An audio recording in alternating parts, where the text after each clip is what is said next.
So a couple of weeks ago, when we had our class, we were on the previous section, and the verses that we saw were from 368 onwards, where Bhagwan says that the the uh, the doorway to yoga, the gateway to yoga, and yoga here is joining with the higher, is Mang Nirodha. So he's giving, these are the gateways. So first is the control of the speech, and we talked about it in detail, and then aparigraha, unhoardings. So keep what is necessary for you, not just unnecessary things.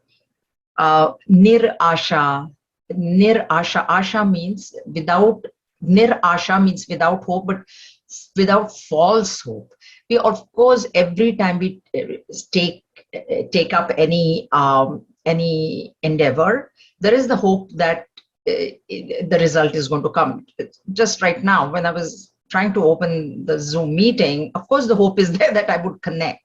That is not what Bhagwan is talking. That hope will be there. But when you have a false hope is expecting sweetness from salt. There's false hope. So when you think that it is a white powder and I need sweetness from there, now that hope, those type of hopes should not be there. And in Vedantic parlance, the nirasha, the actual nirasha, is to hope for happiness from the world. When we think that I will get happiness from the not self, that is what is being referred to here. Nirasha, don't have that sort of a hope. That is a false hope, because you cannot get happiness from something which does not have happiness. Even in our case, if I have to give something to somebody, I have to have it first. I have to have money to give, time to give, advice. I should know, I have to have knowledge to give advice. Whatever it is that I give, I should have it first. Only then I can give it. So if the world would have had happiness, then all of us are living in the world. Then all of us should have been happy only. That is what is meant by false. This word comes even in Bhagavad Gita. There also we have to understand it as don't have false hope. Not like, oh, shouldn't I hope that I'm now driving to a destination and I'll reach safely. Of course you must. That is correct hope. And even then, you might not reach on time because of difficulties on the way or anything. But that is okay. That type of hopes are okay, but not these other type. Niriha, without desire. Iha is desire, desireless. Desire. And when you become nirasha, when you give up these false hopes, desires also will reduce. When you understand that there is no happiness in the not self, then there will not be a desire for the not self. Desire is always for an object which I don't have.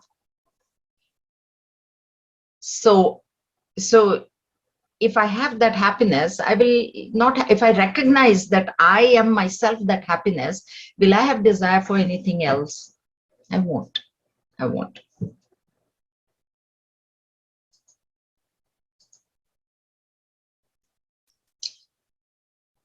Niriha and Nityam Ekanta, freedom from living always in a retired mode, not in a relaxed mode, Ekanta, in solitude, aloneness, because this is a journey alone to the alone. So be happy when if you shouldn't be feeling lonely. And I explain that loneliness is a feeling of emptiness in the stomach. So you can be lonely even in a crowd, or you can remain alone, or you can be alone at home and yet not be lonely. Okay. And then we saw Ekanta, the next verse. Ekanta is aloneness and not loneliness, because living in solitude helps control the sense organs. But living in solitude in peace, you have to be at peace in solitude. So that is very important, because if you're alone and constantly you're thinking, oh my God, I want to do this, I want to go here, do that, then that is, you're not at peace. Then you're feeling lonely, because if you constantly think of outside objects, it is not aloneness, it is loneliness. And then the controlling the sense organs helps controlling the mind. You can see how many times Bhagwan is repeating this instruction of controlling the mind, how important obviously it is.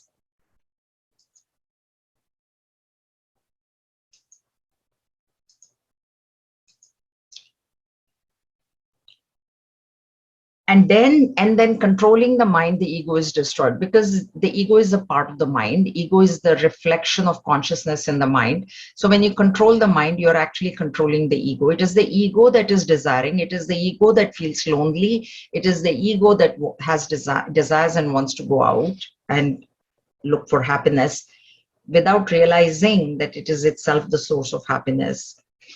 And therefore the then in that is what will give us that final realization.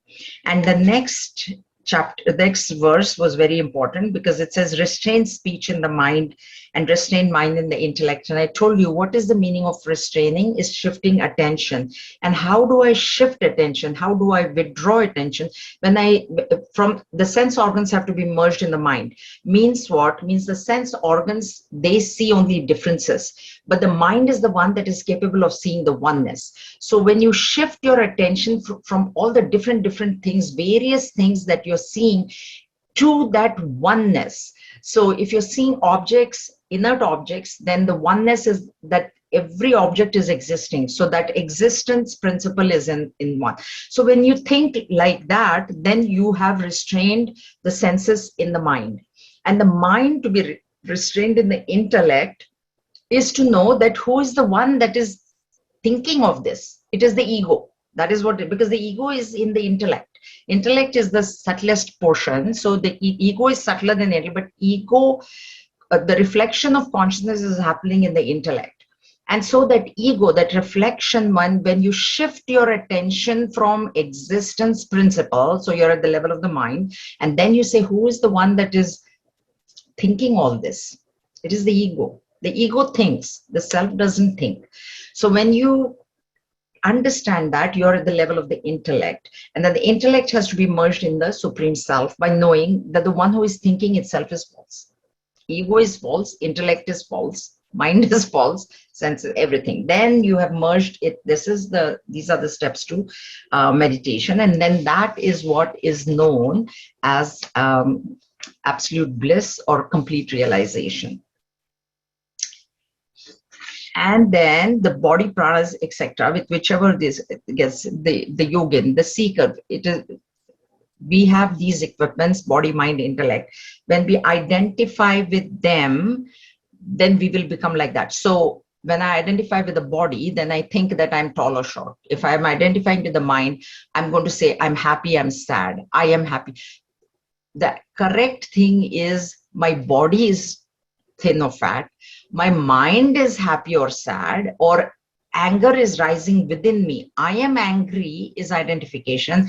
But if I recognize that, oh, at this moment, this thought is rising in me, so this anger is rising in me, this jealousy is rising in me, then what I have done is I have separated myself from the thought. I become a witness of the thought rather than getting carried away by that thought, whichever thought it is, happy, sad, jealous, angry, love, compassion, whatever thought it is. If I say this is what my mind is feeling right now, then you have separated yourself.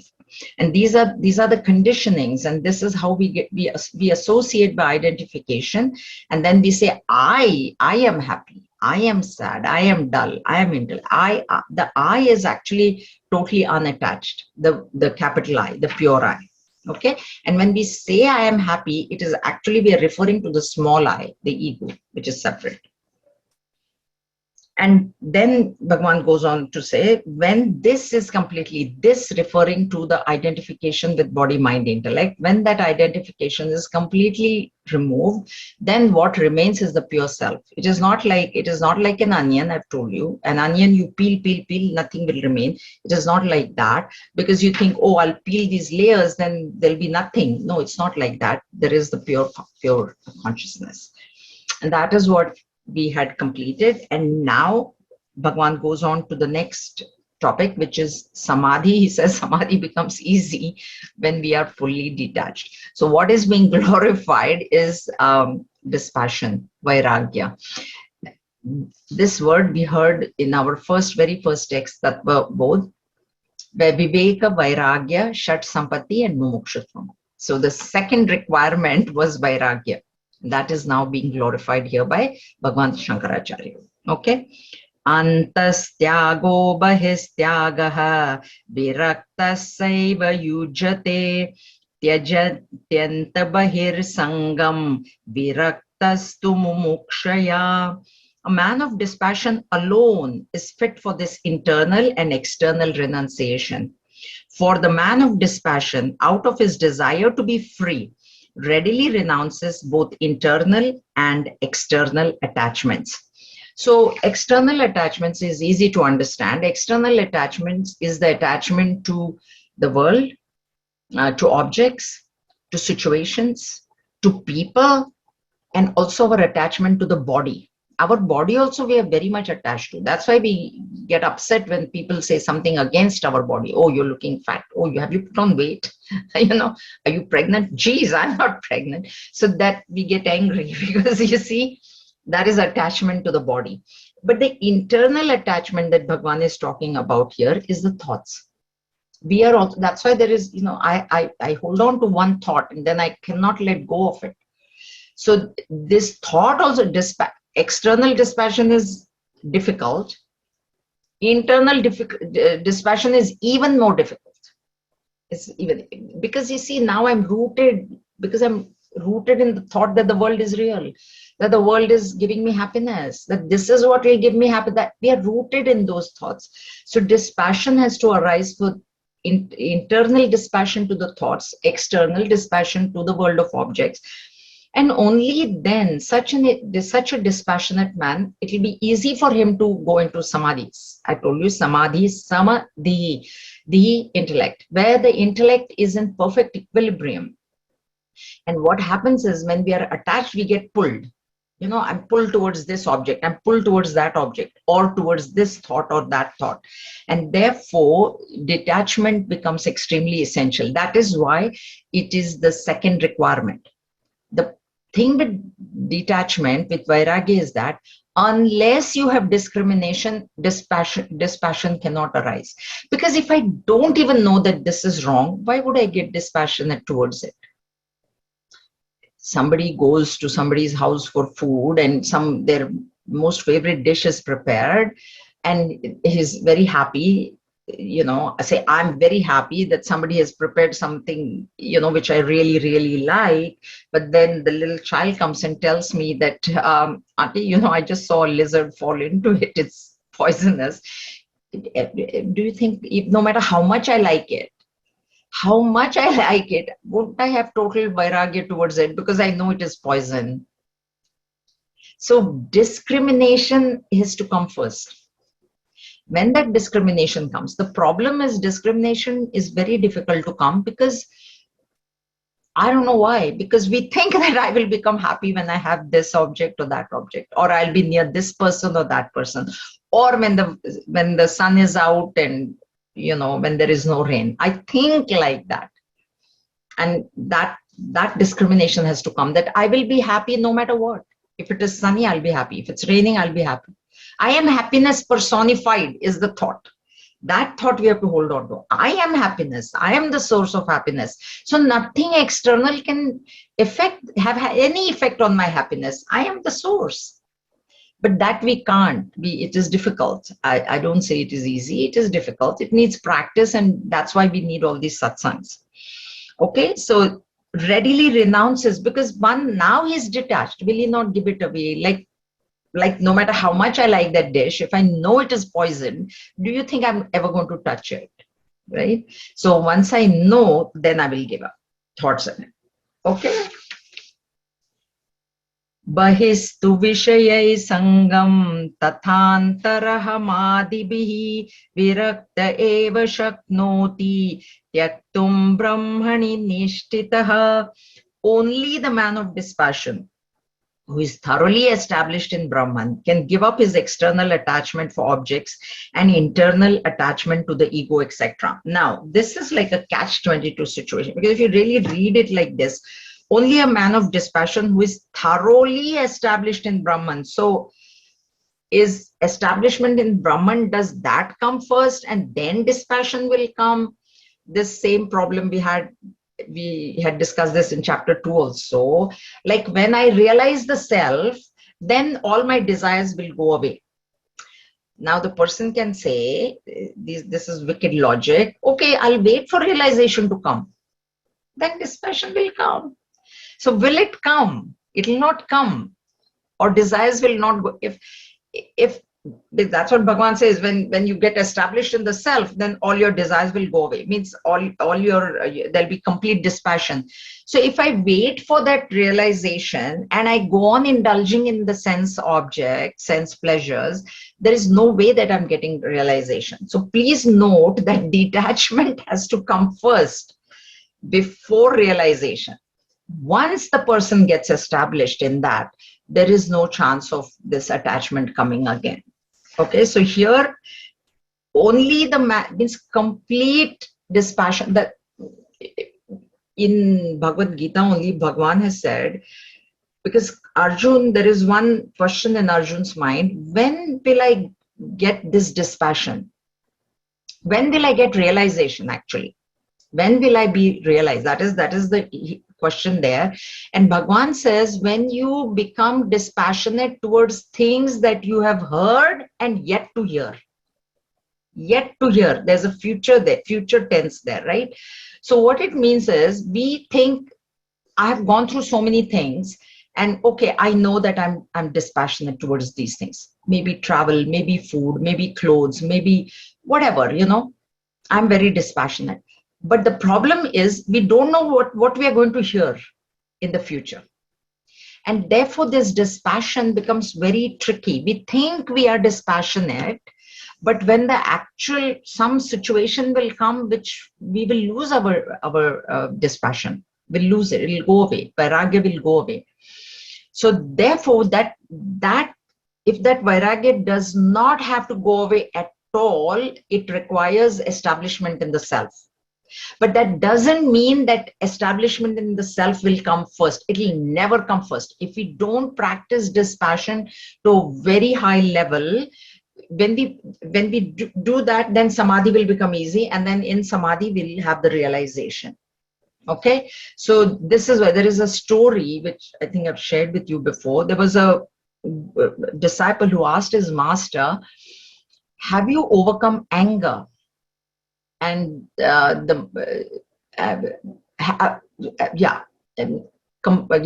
correct. Have you overcome? Have you become dispassionate towards everything? And the Guru says, come after 2 years. And the disciple goes and asks him, and he says, no, come another couple of years have to go by. And one day the disciple gets a call that the Guru is calling you right away. And when the disciple goes, the Guru is on his deathbed. He's breathing his last. And at that time, the Guru says, you had asked me a question a few years ago. I will tell you now that yes, I am completely dispassionate. And then he breathes his last. And the reason for that is that thing. Like, yes, I know that I'm dispassionate towards n number of things that I have experienced, I have seen, I have heard, but I yet don't know what I'm going to hear. Therefore, only on the last minute, when he is on his deathbed, he says, yes, now I can say. Because at that time, if I would have said, I don't know what I would have heard, and maybe my dispassion would have gone away. So that is why, even though here it said, only the man of dispassion who is thoroughly established in Brahman can give up his external attachment for objects, and internal. Can give up means completely give up. This doesn't mean that we should wait for realization to come first. It will never come. Okay, so we need to practice, we need to learn discrimination, learn to discriminate between the self and the not self, because that is the highest definition of Viveka, is Sat Asat Viveka. So between what is really real and what is not really real, between Sat and Asat, and that should give us dispassion. And when that dispassion goes on increasing, the mind will become quieter and quieter and quieter. There will not be that much turbulations of the mind. If the mind is very turbulent, then know that Viveka and Vairagya are less. We should know that. Okay.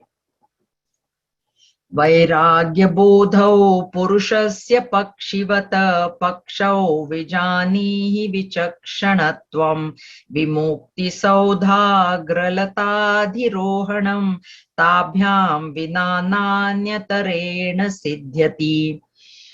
An example is given here. Please understand, O wise one, that dispassion and discrimination in an aspirant are like the two wings of a bird. Unless both are active, no one can take the help of just one and fly to the creeper of liberation, which grows, as it were, atop a bungalow. So the liberation is very far away. As we know, the birds can fly only because they have two wings. If one of the wings is not there, the bird cannot fly. Same way, we need these two, Vivek and Vairagya, because Vairagya cannot come without Vivek. There is no way that you'll become dispassionate unless you know what is real and unreal, what is not real. So both, okay, so you have Vairagya, but if you're not, sorry, if you have one wing, you have Viveka, and yet you are indulging, then that Viveka is not firm.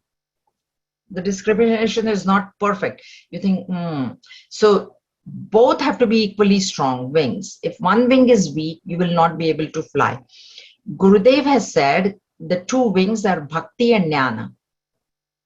Knowledge, and here Vivek and Vairagya. These are also, these both are required. Bhakti and jnana, they're also both are required. You need love for the knowledge also, because if you have only knowledge, you'll become dry, and you'll become an intellectual, and you will, you know, it'll be information, and when somebody asks you, you'll give it out, but you really, you haven't soaked in that.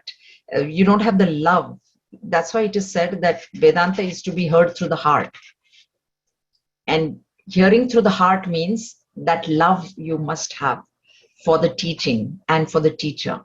And that is what then will give you clear-cut understanding. But here, Bhagavan gives the example of the bird. Just as a bird cannot fly without two wings, without the two wings of Viveka and Vairagya, we also cannot fly atop, go get liberation.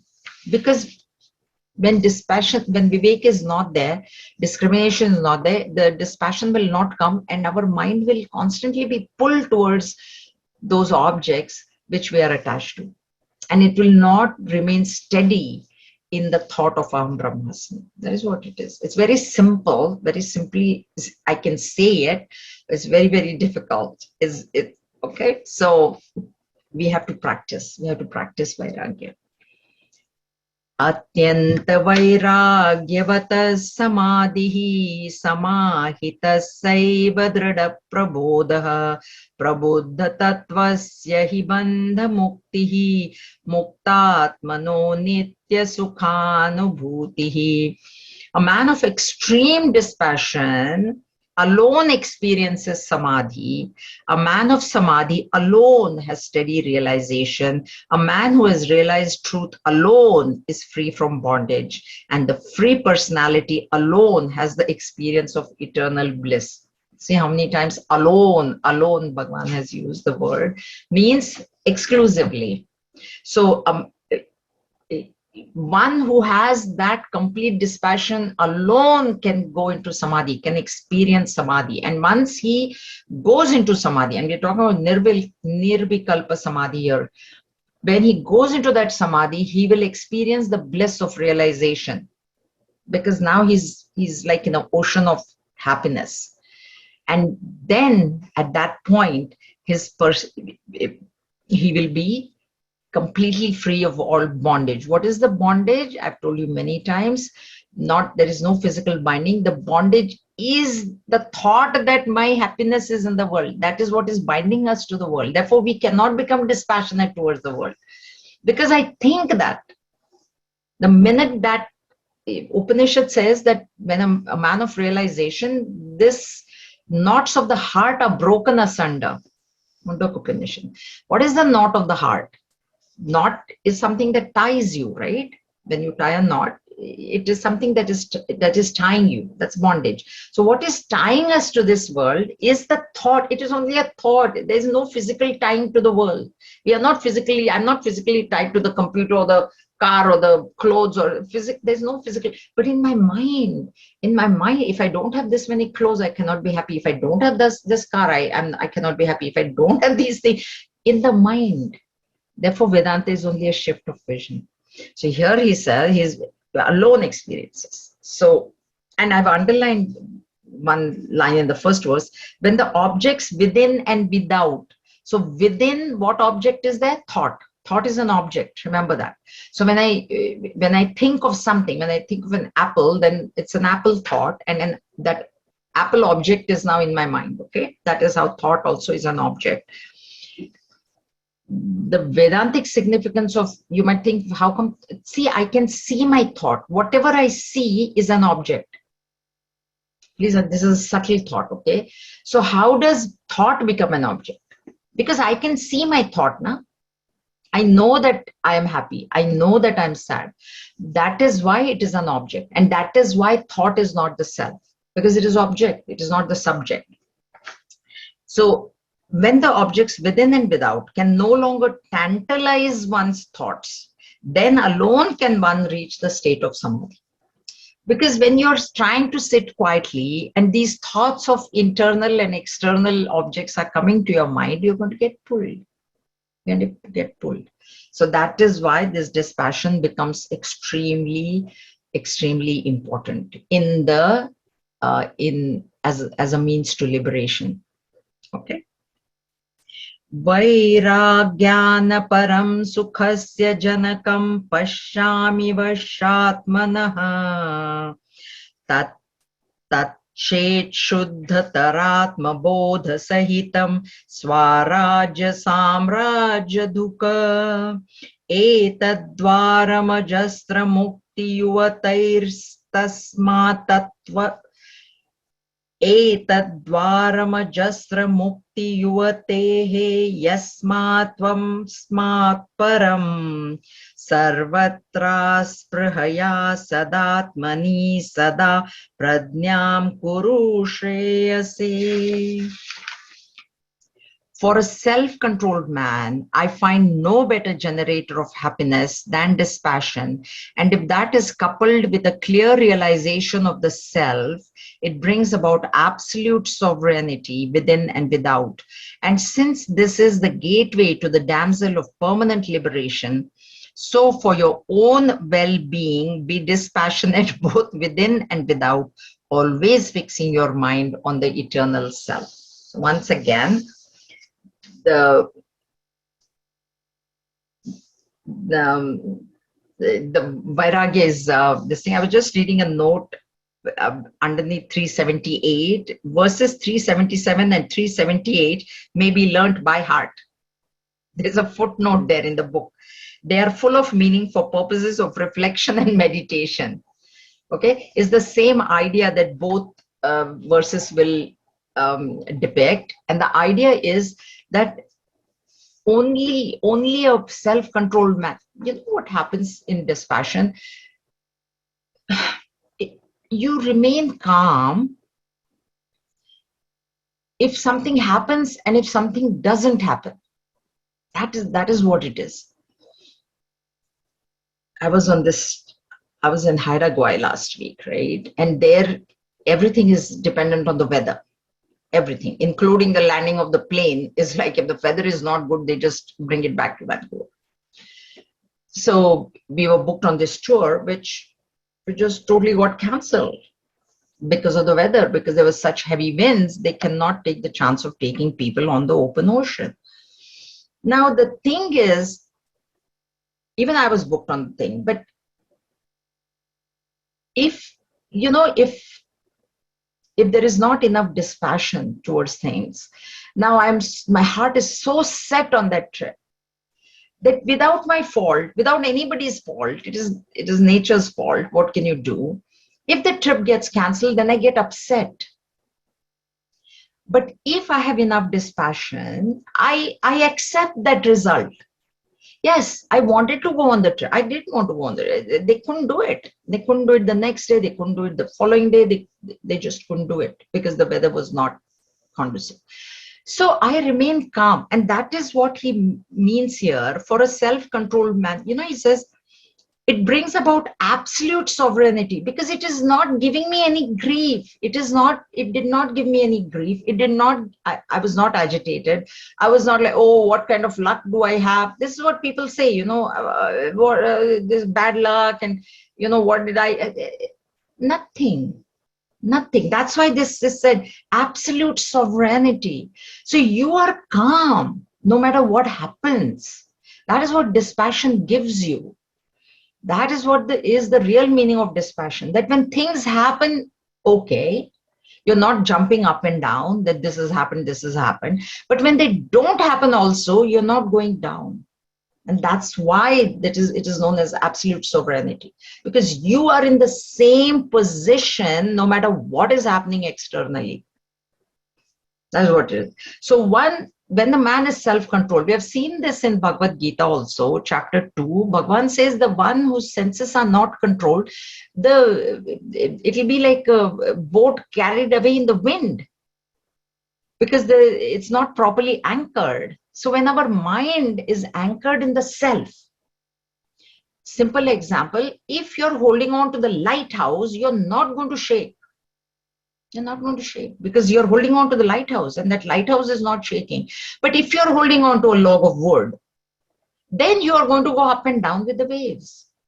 And this is what is meant by self-holding, the mind holding on to the self. The self is like the lighthouse. The self doesn't shake. Why? Because it's all pervading. Where can it shake?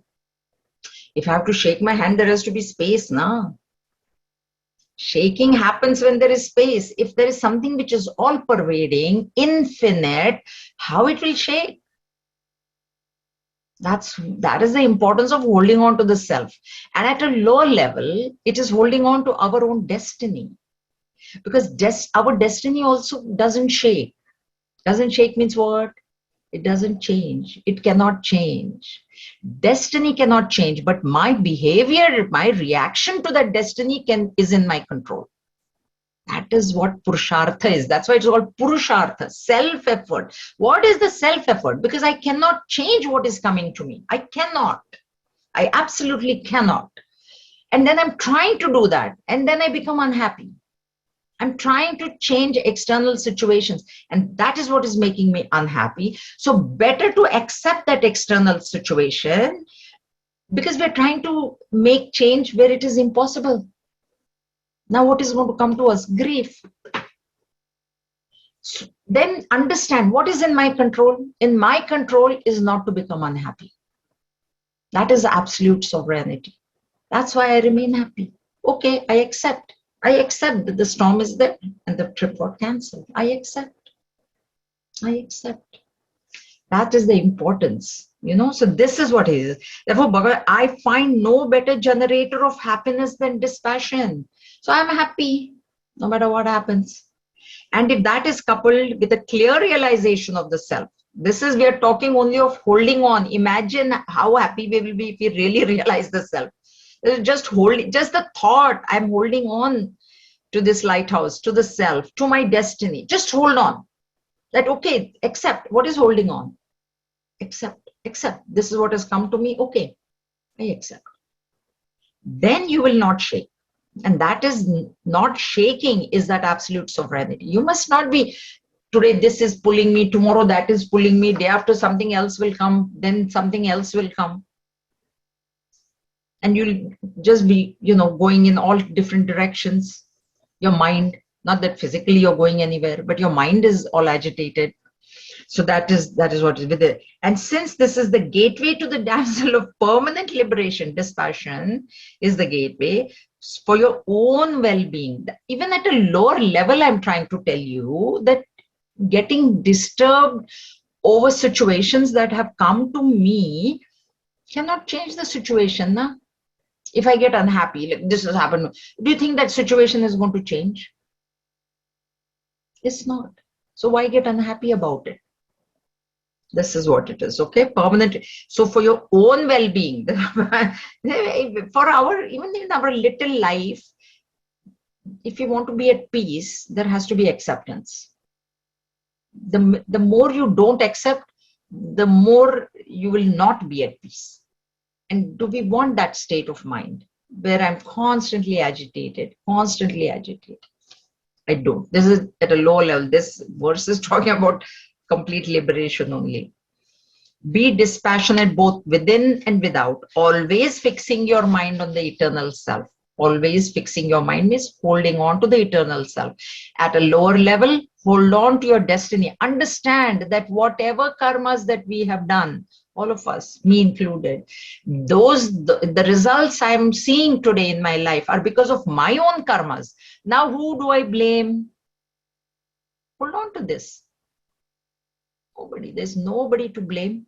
Even if I win a lottery ticket or I get something happy, nobody else is to be given credit. It's my own karma that has given me this good result. Just at a lower level, if you hold on, there will be a lot of peace. Okay. Asham chindhi vishopameshu vishayeshveshaiva mrutyo kritihi tyaktva jati kulashameshvabhimatim munchadi durat kriyaha dehadavasati tyajatmadhishanam pradnyam kurushvatmani Tvam drashtasya malopi nirdvaya param brahmasi yadvastutaha. Cut asunder your craving for sense objects, craving, which are like poison. It is the very image of death. Bhagwan is, please don't get mad at Bhagwan, Shankaracharya. I told you, we are kindergarten or even lower where Bhagwan Shankaracharya is concerned. So he is telling us again and again, okay? And this is the truth. This is the truth, though it is very hard for us to swallow. Truth is very hard for us to swallow. It is the very image of death. And giving up your pride of caste, family order of life. Throw far away all selfish actions. Renounce your identification with such unreal things as the body, such unreal things as the body, and fix your mind upon the self. For in reality, you are the witness, Brahman, untainted by the mind, non-dual, supreme. Therefore, these two verses in a different meter, Bhagwan has put, and Gurudev has put a note, they should be learnt by heart. I don't know them by heart myself, but even if we understand the meaning and keep that in our mind, that will be great. These are really great verses. So you're craving for sense object. Nobody is telling you this. Please do not understand this as I must not enjoy anything in life. This is not. People misunderstand. They think Vedanta is therefore like, oh, shouldn't I enjoy some good food? Shouldn't I enjoy some travel? I mean, you saw, I myself was traveling.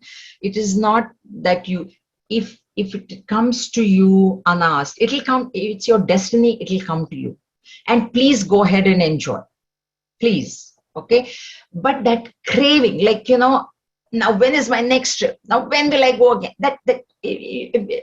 I've told you the example of you go for a movie. Okay, you enjoy the movie. Now you see a preview. Now when do I get to see that? When do I get to see that? That craving should not be there. And you can let go of the craving by getting fixed in the idea that if it is meant for me, it is going to come to me. Nobody can, even God cannot now take away my prarabdha.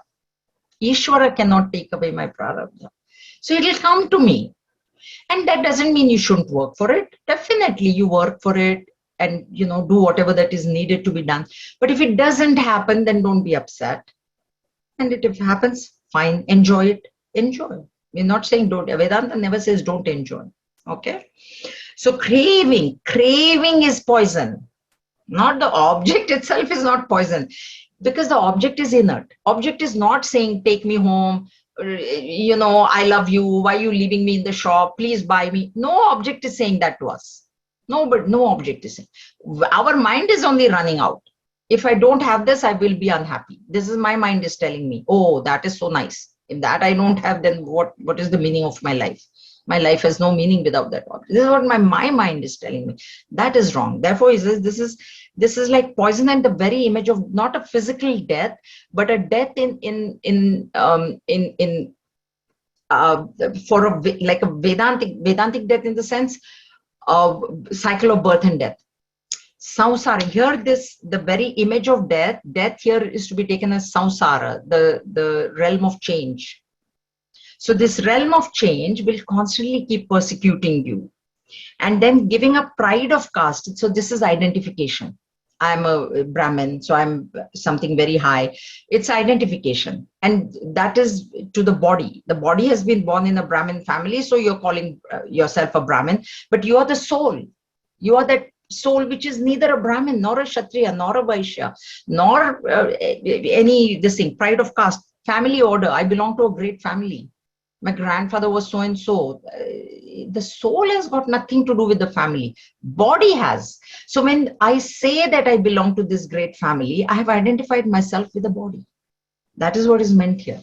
That give up your pride of, great family, great caste, education. I'm so highly educated. I'm so highly cultured. All these are identifications which are relating to the body. The body is the Brahmin. The body is born in a high family or a low family or whatever family. Body. So when we say that, we have identified with the body. This is why he's saying, family order, throw far away all selfish actions. Selfish actions. So actions for the good of the totality. We've just gone through the chapter of Karma Yoga. So when actions are done for the good of people without doership and enjoyership, they become Karma Yoga. Those actions have not to be given up. So here, therefore, selfish, the action is qualified by the word selfish. Renounce your identification with such unreal things. Such unreal, what is unreal? Body. Now, how much reality I'm giving the body? How much? Right? And fix it. None of these ideas we have not discussed before. So I'm going a bit fast. And fix your mind upon the self. For in reality, you are the witness. Really who I am is the Sakshi. Chapter 13 also we saw all those different words, Anumanta, Upadrashta, Bharata and Bhokta. If you remember in chapter 13, these words come. So we are at the level of the bhokta. What I think is I am the one that is enjoying. I am the doer and I will enjoy. That is the level of the bhokta. From there you move to bharta. Bharta is what?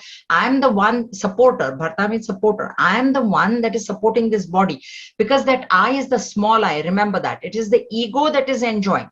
So when you're at the level of the bhokta, from there, these are the steps, ladder of rise it is. So right now I think I am the enjoyer and it's the small I, as Gurudev would put it. So from there say, I am not the enjoyer. I am the one that is supporting the body. Why? Because the ego is in the subtle body, and the subtle body is what is giving life to the gross body. When the subtle body separates, the gross body will not have any life in it. That is what death is. The physical death is a separation of the subtle body. So as long as I'm alive, don't think of myself as an enjoyer. Think the next step is think of myself as the one that is holding up this body alive. And then from there, you go to Anumanta. Anumanta is the permitter. I am the one that is allowing the body to do all these things. Why? Because the desire comes in my mind. I want to go and see this place. I want to go see the movie. Then what the body is doing? Body is buying a ticket and going for the movie. Then body is going to the shop and buying. The actual buying is done by the body. You're giving your credit card with your hands, but the mind is permitting it. Ego is permitting. Therefore, Anumanta. And from Anumanta, you move to Sakshi. And this is what is said here. You are actually that witness of all that is happening. You are only a witness. And the witness, from witness, you move to Brahman, because from witness to move to Brahman is negating everything, including body, mind, intellect. As long as the body, mind, intellect equipment is given reality, stay as the witness. Because I've told you so many times, witness is there because there is something to be witnessed. I am right now a witness because you are there to be witnessed by me. Suppose all of you walk out of the class, then how I will be witnessed? I'll just be me. I'm not a witness anymore because there's nothing to be witnessed. So therefore first understand yourself to be the witness, and from there you say, okay, I'm the witness of all this. Then what you have done is you have separated yourself from everything.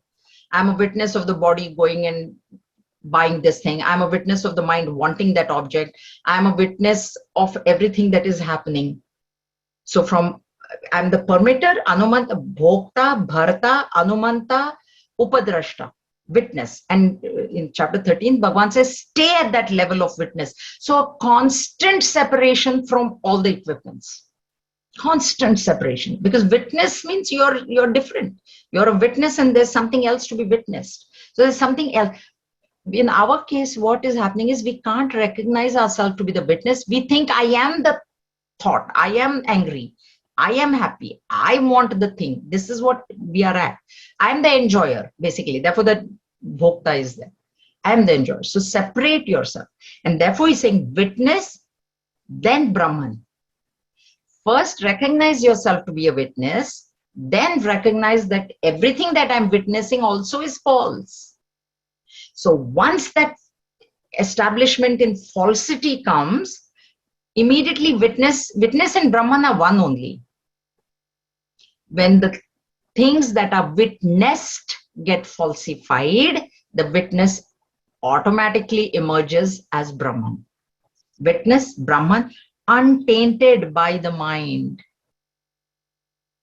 Because when I say I am happy or sad, this is the pure self is tainted. Because pure self is never happy or sad. Untainted, non-dual, supreme, non-dual, non. So there is nothing other than me and me alone. Are there any questions? I did complete this topic. How many are there in meditation? 317. Oh, there are more than 10. Okay, so I think for this, we will stop here. This will be our last class because if I go into the meditation topic, then it will not be completed in one Friday. So do you have any questions? Anybody? We have got time. Yes.